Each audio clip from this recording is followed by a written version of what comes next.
ഇനി നമ്മൾ വിചാരിക്കുന്ന പോലെ ഈ ലേഔട്ടിനെ ഡിസൈഡ് ചെയ്യുക എന്നുള്ള ആ ഒരു planning process all of A sudden സംഭവിക്കുന്ന ഒരു കാര്യമല്ല. അതൊരു സ്റ്റെപ്പ് ബൈ സ്റ്റെപ്പായിട്ട് നമ്മൾ ചെയ്തു വരുന്ന ഒരു പ്രോസസ്സാണ്. ഒരു 7 സ്റ്റെപ്പ് പ്രോസസ്സാണ്. അതിലാദ്യം വരുന്നത് ഒബ്ജക്റ്റീവ്സ് ഡിറ്റർമൈൻ ചെയ്യുക എന്ന് വെച്ചാൽ ലേഔട്ടിൻ്റെ ഒബ്ജക്റ്റീവാണ് കേട്ടോ ഉദ്ദേശിക്കുന്നത്.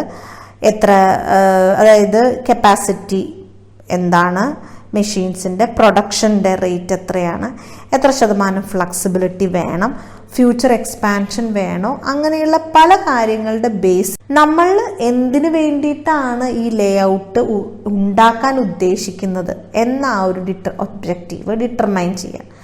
പിന്നെ അത് കഴിഞ്ഞാൽ നമുക്ക് ഒത്തിരി ഡേറ്റ കളക്ട് ചെയ്യേണ്ടി വരും. നമ്മൾ വിചാരിക്കുന്ന പോലെ നമ്മൾ കുറേ ഫാക്ടേഴ്സ് പറഞ്ഞു അല്ലേ, ഒരു 10-14 ഫാക്ടേഴ്സ് പറഞ്ഞു. ഈ 14 ഫാക്ടേഴ്സുമായി റിലേറ്റഡ് ആയിട്ടുള്ള ഡേറ്റ നമുക്ക് കളക്ട് ചെയ്താൽ മാത്രമേ ഏത് ലേഔട്ട് വേണം എന്നുള്ള ഒരു കാര്യത്തിലേക്ക് നമുക്ക് ഡിസൈഡ് ചെയ്യാൻ പറ്റുള്ളൂ.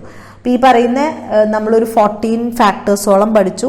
ആ ഫാക്ടേഴ്സുകളെ എല്ലാം നമുക്ക് അതിൻ്റെ എല്ലാം ഡീറ്റെയിൽസ് നമ്മൾ കളക്ട് ചെയ്യണം. അപ്പം അതിന് പ്രോസസ് ചാർട്ടുകൾ, മെഷീൻ ഡേറ്റ കാർഡുകൾ, പ്രൊഡക്ഷൻ മെഷീനറിയുടെ ടെംപ്ലേറ്റുകൾ, മെറ്റീരിയൽ ഹാൻഡ്ലിംഗ് എക്യുപ്മെൻ്റ് ഡീറ്റെയിൽസ്, അങ്ങനെ ഒരുപാട് കാര്യങ്ങൾ നമ്മൾ ലേഔട്ട് ഫിക്സ് ചെയ്യുന്നതിന് മുമ്പ് ഡേറ്റ കളക്ട് ചെയ്തു.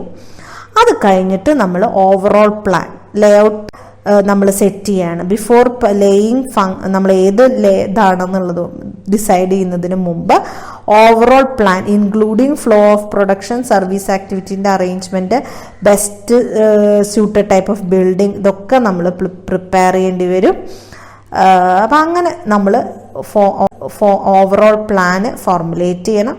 പിന്നെ നമ്മൾ ടെംപ്ലേറ്റുകൾ അറേഞ്ച് ചെയ്യുക. അതായത് നമ്മൾ ശരിക്ക് ഒരു പേപ്പറിൽ ചെറിയ മോഡലുകളൊക്കെ ഉണ്ടാക്കിയിട്ട് ആ മെഷീനും എക്യുപ്മെൻറ്റിനെയൊക്കെ ഇതിൻ്റെയൊക്കെ ഒരു ചെറിയ ചെറിയ മിനിയേച്ചർ രൂപങ്ങൾ ഉണ്ടാക്കിയിട്ട് നമ്മളത് അടുക്കി പിടിച്ച് വെച്ച്, അപ്പോൾ ഒരു പ്രോസസ് ഫ്ലോ ചാർട്ടൊക്കെ നമ്മൾ ഈ സ്റ്റേജിലാണ്, ഈ അറേഞ്ച്മെൻറ്റ് ഓഫ് ടെംപ്ലേറ്റിൻ്റെ സമയത്താണ് ആ പ്രോസസ് ഫ്ലോ ചാർട്ടുകളൊക്കെ നമ്മൾ പ്രിപ്പയർ ചെയ്യുക. അത് നമ്മൾ ടെക്നിക്സിൽ ഇനി പഠിക്കും. തൽക്കാലം മനസ്സിലാക്കുക, ടെംപ്ലേറ്റുകൾ ചെറിയ ചെറിയ നമ്മൾ ഉണ്ടാക്കാൻ ഉദ്ദേശിക്കുന്ന ആ വലിയ ലേഔട്ടിൻ്റെ ഒരു ചെറിയ മാതൃക നമ്മൾ ഉണ്ടാക്കുക. സർവീസ് ആക്ടിവിറ്റികൾ എവിടെ ലൊക്കേറ്റ് ചെയ്യണം എന്ന് നമ്മൾ കൺസിഡർ ചെയ്യുക. അതായത് മെയിൻ്റനൻസ്, അതുപോലെ material handling equipment, location of shipping and receiving area, power plant, office, employee facilities, ഇതൊക്കെ എവിടെ ലൊക്കേറ്റ് ചെയ്യും എന്നുള്ള കാര്യത്തിനെ കുറിച്ചൊരു ധാരണയാവുക. ബിൽഡിംഗ് എങ്ങനെയായിരിക്കണം, നമ്മൾ മൾട്ടിപ്പിൾ ആണോ അതെയോ സ്പെസിഫിക് ആയിട്ടുള്ള സ്പെഷ്യൽ ബിൽഡിങ്ങുകളാണോ, ഫ്ലോറിൽ ലോഡിൻ്റെ കപ്പാസിറ്റി, സീലിങ്ങിൻ്റെ ഹൈറ്റ്, പാർട്ടീഷനൊക്കെ എവിടെയാണ് ലൊക്കേറ്റ് ചെയ്തിരിക്കുന്നത്, ഡോറിൻ്റെയും വിൻഡോൻ്റെയും സൈസ്, ലൊക്കേഷന്, അങ്ങനെ ആ ബിൽഡിങ്ങിനെ സംബന്ധിക്കുന്ന എല്ലാ സ്പെസിഫിക്കേഷൻസും സെറ്റ് ചെയ്യുക. അതിനുശേഷം നമ്മൾ ഫൈനൽ സ്റ്റെപ്പാണ് ലേഔട്ട് വരയ്ക്കുക. നമ്മളൊരു വീടൊക്കെ പണിയുമ്പോൾ പ്ലാൻ വരയ്ക്കുന്ന പോലെ നമ്മൾ അളന്ന് മുറിച്ച് ഒരു ലേഔട്ടിൻ്റെ ബ്ലൂ പ്രിൻ്റ് തയ്യാറാക്കുക എന്നുള്ളതാണ്. അപ്പം നമുക്ക് ഒരിക്കലും ആദ്യമേ പോയിട്ട് നമ്മളൊരു വീടൊക്കെ പണിയുകയാണെങ്കിൽ നമുക്കറിയാലോ, സ്ഥലമൊക്കെ കണ്ടുപിടിച്ചിട്ട് നമ്മളുടെ കയ്യിലുള്ള പൈസൻ്റെയൊക്കെ അടിസ്ഥാനത്തിൽ നമ്മളൊരു സ്ഥലമൊക്കെ കണ്ടുപിടിച്ച് എന്നിട്ട് നമ്മൾ പല പ്ലാനുകൾ നോക്കി നമ്മുടെ ആവശ്യങ്ങൾ പറഞ്ഞ് ഇങ്ങനെയൊക്കെയാണ്. അതുപോലെ തന്നെയാണ് ഏകദേശം ഇതും. എന്താണ് നമ്മൾ ലേഔട്ട് കൊണ്ട് സ്പേസിൻ്റെ ഇഫക്റ്റീവ് യൂട്ടിലൈസേഷൻ എന്നാണോ, അതല്ല കോസ്റ്റ് വളരെ കുറയ്ക്കണം എന്നാണോ, മെറ്റീരിയൽ ഹാൻഡ്ലിംഗ് കുറച്ച് മതി എന്നാണോ, എന്താണ് ആ ലേഔട്ട് കൊണ്ട് നമ്മളുടെ പ്രൈമറി ഒബ്ജക്റ്റീവ് എന്ന് ഡിറ്റർമൈൻ ചെയ്ത് ആ ഒബ്ജക്റ്റീവിന് സാധൂകരിക്കുന്ന തരത്തിലുള്ള ഡേറ്റകൾ കളക്ട് ചെയ്ത് ഒരു ഓവറോൾ പ്ലാൻ ഉണ്ടാക്കി ആ മെയിൻ ലേഔട്ടിൻ്റെ ചെറിയൊരു മോഡൽ ലേഔട്ടുകൾ ടെംപ്ലേറ്റ് ഉണ്ടാക്കി ആക്ടിവിറ്റികൾ എവിടെ അറേഞ്ച് ചെയ്യും തുടങ്ങിയ കാര്യത്തിലൊരു എന്തൊക്കെ വേണം എവിടെയൊക്കെ അറേഞ്ച് ചെയ്യും എന്ന് തീരുമാനമാക്കി നമ്മൾ എന്ത് ടൈപ്പ് ബിൽഡിംഗ് ആണെന്നുള്ള സ്പെസിഫിക്കേഷൻ സെറ്റ് ചെയ്ത് ഇത്രയും കാര്യങ്ങൾ തീരുമാനമായിട്ട് വേണം നമ്മൾ ലേഔട്ട് ഒരു പ്ലാനൊക്കെ വരയ്ക്കുന്ന പോലെ നമ്മൾ ലേഔട്ട് ഡ്രോയിങ് പ്രിപ്പയർ ചെയ്യാൻ. അതോടുകൂടി ആ ഡ്രോയിങ് കൂടി വരണം നമ്മുടെ പ്ലാനിങ് ഓഫ് പ്ലാൻ ലേഔട്ട് പൂർണ്ണമായി. നെക്സ്റ്റ്, പ്ലാൻ ലേഔട്ടിൻ്റെ പ്ലാനിങ്ങിൽ ഉപയോഗിക്കാവുന്ന ടെക്നിക്കുകളാണ് process flow chart, process flow diagram, machine data cards, dimensional templates, scale models, ഇതൊക്കെയാണ് പ്ലാനിങ്ങുമായി റിലേറ്റഡ് ആയിട്ട് അതിൻ്റെ പല സ്റ്റേജസിൽ നമ്മൾ ഉപയോഗിക്കുന്ന ടെക്നിക്കുകൾ. നമ്മൾ പറഞ്ഞു ഡേറ്റ കമ്പൈൽ ചെയ്യാനാണെങ്കിലും ടെംപ്ലേറ്റിൻ്റെ അറേഞ്ച്മെൻ്റ് ആണെങ്കിലും ലേഔട്ട് ഡ്രോയിങ്സ് പ്രിപ്പയർ ചെയ്യുകയാണെങ്കിലും ഒക്കെ അതിന് അതിൻ്റെതായിട്ടുള്ള ടൂൾസും ടെക്നിക്കും വേണം. അപ്പം അത്തരം ടെക്നിക്സുകളാണ് നമ്മൾ ഇപ്പോൾ ഇവിടെ നോക്കാൻ പോണത്. അതിൽ ആദ്യത്തേതാണ് പ്രോസസ് ഫ്ലോ ചാർട്ട് എന്ന് പറയുന്നത്.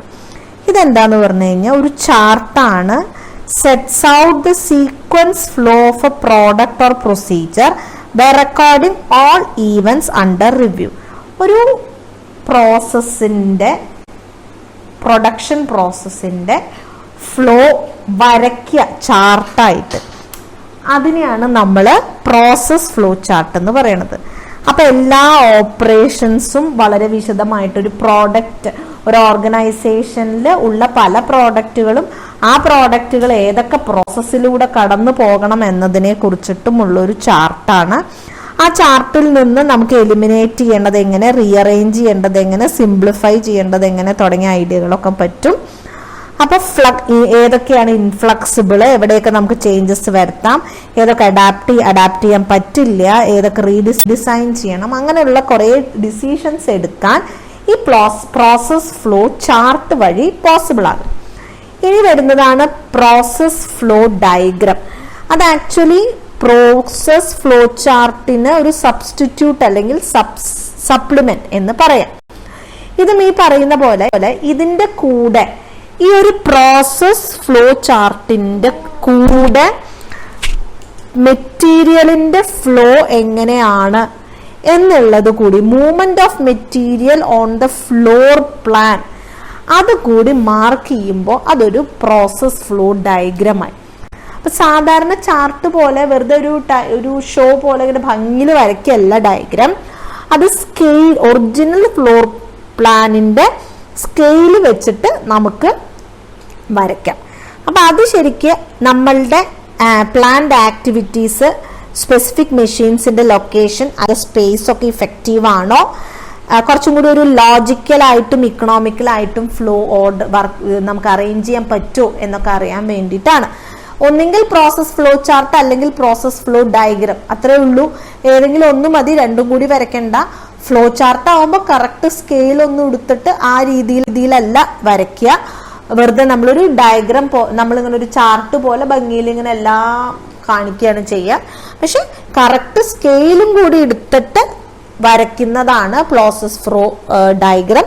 അതിൽ ഈ പ്രോസസ്സിന്റെ കൂടെ മെറ്റീരിയൽ ഫ്ലോയുടെ ഡയറക്ഷനും മാർക്ക് ചെയ്തിട്ടുണ്ടാവും. ഇനി ഒന്ന് മെഷീൻ ഡേറ്റ കാർഡ്സ് ആണ്. അതൊരു എക്യുപ്മെന്റുമായി റിലേറ്റഡ് ആയിട്ടുള്ള ഇൻഫർമേഷൻ പ്രൊവൈഡ് ചെയ്യുന്നതാണ് ഈ മെഷീൻ ഡേറ്റ കാർഡ്സ്. അപ്പോൾ ഓരോ മെഷീൻ്റെ കപ്പാസിറ്റി, അതിനുള്ള സ്പേസ്, അതിൻ്റെ പവർ റിക്വയർമെൻറ്റ്, ഹാൻഡിൽ ചെയ്യുമ്പോൾ ശ്രദ്ധിക്കേണ്ട നീഡ്സ്, ഡയമെൻഷൻസ്. ഈ ഡേറ്റ കാർഡ് എന്ന് പറഞ്ഞ ഒരു പീസ് ഓഫ് പേപ്പർ ആയിരിക്കാം, ചിലപ്പോൾ ഒരു ഡേറ്റ ഷീറ്റാണത്. അപ്പം അത് ആ മെഷീന് നമ്മളൊരു മാനുഫാക്ചറിങ് ഫേം ആകുമ്പോൾ ഒരുപാട് മെഷീൻസ് ഉണ്ടാവുമല്ലോ. അപ്പം ആ മെഷീനുകളുടെ എല്ലാ ഡീറ്റെയിൽസും ഓരോ മെഷീൻ ഡേറ്റ കാർഡിലാണ്. ഇനി ഡയമെൻഷണൽ ടെംപ്ലേറ്റ് എന്ന് പറഞ്ഞാൽ ഒരു മെഷീൻ അല്ലെങ്കിൽ ടൂളിൻ്റെ നമ്മളൊരു പേപ്പറിൽ കട്ട് ചെയ്ത് ഉണ്ടാക്കുന്ന ഒരു ചെറിയ രൂപമാണ്. അപ്പൊ ആ മെഷീനിന് എത്ര ഏരിയ ഒക്യുപ്പൈ ചെയ്യുമെന്ന് അറിയാൻ വേണ്ടിയിട്ട് നമ്മൾ ആ ഒരു സ്കെയിലിൻ്റെ ഒക്കെ ബേസിൽ ഒറിജിനൽ മെഷീൻ്റെ പേപ്പറിൽ കട്ട് ചെയ്തെടുക്കുന്ന ഒരു രൂപമാണ്. അപ്പം അതിന് പ്ലാന്റ് ലേഔട്ട് എഞ്ചിനീയർ ഒരു ഫ്ലോർ പ്ലാൻ റെലവൻറ്റ് ഇൻഫർമേഷൻ്റെ ബേസിസിൽ പ്രിപ്പയർ ചെയ്യും. എന്നിട്ട് machine, tool, conveyors, furnace, oven, inspection stations, tank, storages, bin, truck, ഇങ്ങനെയുള്ള സാധനങ്ങൾ, ഇതിൻ്റെയൊക്കെ ഒരു സീക്വൻസും അതൊക്കെ എവിടെയാണ് പ്ലേസ് ചെയ്യേണ്ടതെന്നുള്ളതൊക്കെ ഇതിൻ്റെ ചെറിയ ചെറിയ ഷേപ്പുകൾ കട്ട് ചെയ്തിട്ട് ലേഔട്ടിൽ വെച്ച് നോക്കും. അതിനാ ഡയമെൻഷണൽ ടെംപ്ലേറ്റ് എന്ന് പറയുന്നത്. സ്കെയിൽ മോഡൽസ് എന്ന് പറഞ്ഞു കഴിഞ്ഞാൽ ഒരു പ്രോട്ടോടൈപ്പ് എന്ന് പറയാം. മെഷീൻ്റെയും എക്യുപ്മെന്റിന്റെയും ഒരു 3 ഡയമെൻഷണൽ മോഡലാണ്. അപ്പൊ അത് ശരിക്കും പറഞ്ഞാൽ എൻറ്റയർ പ്രൊഡക്ഷൻ, നമ്മളൊരു ബിൽഡിങ്, വലിയൊരു വീട് ഉണ്ടാക്കുമ്പോൾ ഈ ആർക്കിടെക്ചർമാരുടെയൊക്കെ അടുത്ത് പോയാൽ കാണില്ലേ, ഒരു ടേബിളിന്റെ പുറത്ത് അവരുണ്ടാക്കാൻ പോകുന്നതിൻ്റെയൊക്കെ ഒരു മോഡൽ, ഒരു ചെറിയ പതിപ്പ്, അതാണ് ഈ സ്കെയിൽ മോഡൽ.